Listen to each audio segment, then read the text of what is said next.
আসসালামু আলাইকুম এভরিওয়ান। আশা করি সবাই ভালো আছেন, সুস্থ আছেন।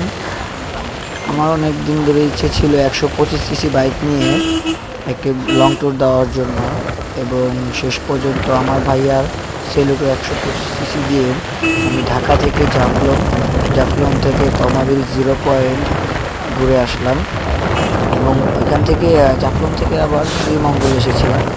শ্রীমঙ্গলে ঢোকার টাইমে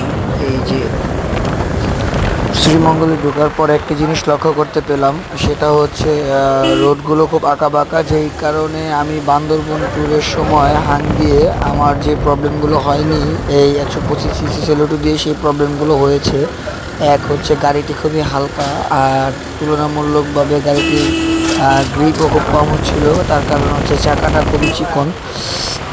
তো আপনারা যারা পাহাড়ি রাস্তায় ব্যবহার করবেন বা রাইড করবেন বা ট্যুর করেন, তারা অবশ্যই মোটা চাকা ব্যবহার করবেন, এবং 150 সিসি সেগমেন্টের বাইকগুলো ব্যবহার করবেন। 125 সিসি থেকে বিরত থাকবেন।